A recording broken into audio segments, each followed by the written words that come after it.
Bismillahirrahmanirrahim. Assalamualaikum warahmatullahi wabarakatuh.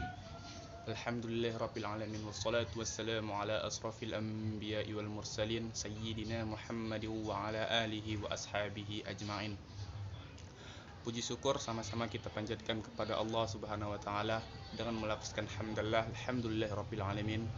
Tak lupa salawat serta salam senantiasa terlimpah kepada junjungan kita Nabi Muhammad sallallahu alaihi wasallam. Allahumma shalli wa sallim wa barik alaihi.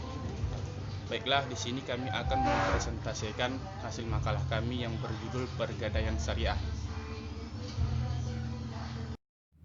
Pengertian ran secara bahasa adalah suatu barang yang dijadikan jaminan atas dasar kepercayaan. Sedangkan ran menurut syara adalah penyanderaan suatu barang untuk dijadikan jaminan atas dasar kepercayaan. Jadi dapat didefinisikan bahwasannya ran atau penggadai adalah menahan barang dari seorang peminjam untuk dijadikan jaminan. Nah, tujuan daripada ran ini atau penggadai yaitu untuk kepentingan masyarakat, terutama masyarakat menengah ke bawah. Latar belakang pegadaian syariah. Pegadaian syariah ini merupakan suatu lembaga keuangan, namun tidak sama halnya dengan Bank Indonesia. Karena Bank Indonesia merupakan bank yang sudah memiliki izin resmi. Nah, pegadaian syariah ini merupakan suatu tempat jaminan suatu barang ataupun pinjaman, yang mana pegadaian syariah ini akan menerima barang bergerak ataupun benda bergerak. Nah, pegadaian syariah ini dilakukan oleh seorang debitur kepada seorang kreditur ataupun penerima gadai. Nah, menurut PP nomor 10 tanggal 1 April 1990, disinilah mulai menandakan berkembangnya pegadaian syariah, yang mana pada PP nomor 10 ini praktek riba ditiadakan. Nah, sebagian orang menyatakan ataupun setuju dan sependapat bahwasanya tidak ada lagi yang namanya praktek riba. Namun ada pula aspek-aspek lainnya yang masih menyatakan ataupun tidak sependapat dengan pemikiran tersebut. Nah, setelah pada akhirnya menunjukkan setelah terbentuknya unit layanan gadai syariah ataupun ULGS, disinilah menunjukkan bahwasanya pegadaian syariah sudah memiliki izin resmi, sudah berdiri sendiri dan tidak lagi tergolong kepada yang namanya pegadaian konvensional. D. Perbedaan dan persamaan pegadaian. Persamaannya yaitu 1. Hak gadai atas jaminan uang. 2. Adanya agunan sebagai jaminan utang. C. Tidak boleh mengambil manfaat barang yang digadaikan. 4. Biaya barang yang digadaikan ditanggung oleh para pemberi gadai. Dan 5. Apabila batas waktu pinjaman uang habis, maka barang yang digadai boleh dijual atau digadaikan. Perbedaannya: 1. Ran dalam hukum Islam dilakukan secara sukarela atas dasar tolong-menolong tanpa memberi keuntungan, sedangkan gadai menurut hukum perdata di samping berprinsip sebagai tolong-menolong juga menarik keuntungan dengan cara menarik bunga atau sewa.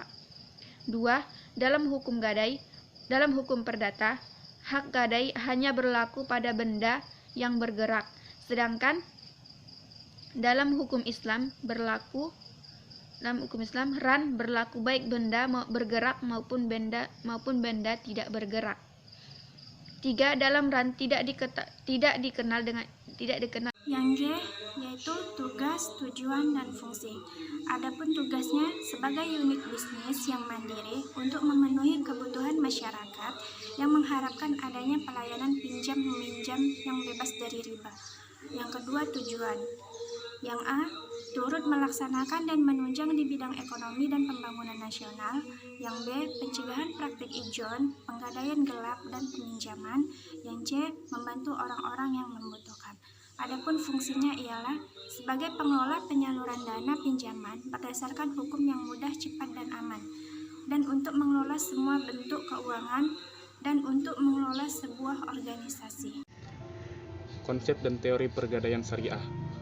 1. Konsep pergadaian syariah. Fikih Islam mengenai pergadaian syariah disebut rahan, yaitu perjanjian menahan sesuatu barang sebagai tanggungan hutang. Dasar hukum rahan ada di Al-Quran, khususnya surah Al-Baqarah ayat 282, yang menjelaskan agar perjanjian hutang piutang itu diperkuat dengan catatan-catatan dan saksi-saksi. Dasar hukum lainnya ada dalam sunnah Rasulullah yang diriwayatkan oleh Imam Bukhari. Rasulullah SAW pernah membeli makanan dengan orang Yahudi. Beliau menggadaikan baju besinya. Kemudian dasar hukum berikutnya adalah ijma' ulama, sepakat bahwa hukum pergadaian syariah adalah mubah. Kemudian teori pergadaian syariah. Teori pergadaian syariah ada 3. Yang pertama teori nilai taksiran, yang kedua teori biaya, dan yang ketiga teori pelayanan. Yang pertama teori nilai taksiran. Teori nilai taksiran adalah nilai harga perkiraan tertentu yang akan dijadikan jaminan yang didasarkan pada harga pasar. Baru kemudian teori biaya. Teori biaya secara umum dapat diartikan sebagai suatu pengorbanan ekonomi guna memperoleh imbalan berupa barang atau jasa yang dapat memberi manfaat. Kemudian teori pelayanan. Teori pelayanan dapat diartikan sebagai teori tindakan seseorang terhadap orang lain melalui penyajian jasa dengan apa yang diinginkan nasabah. Mekanisme keuangan pegadaian syariah. Pegadaian syariah dalam proses pinjam-meminjam sama dengan pegadaian konvensional. Hanya saja bunga dikenakan pada pegadaian konvensional diganti dengan biaya penitipan pada pegadaian syariah. Pada pegadaian syariah, barang yang dijadikan harus dititipkan. Lalu peminjam dikenakan charge atau penitipan barang. Dari situlah laba diperoleh pegadaian. Tapi dihitung dengan situasi tertentu sesuai dengan debit dari barang gadaian. Demikianlah hasil presentasi.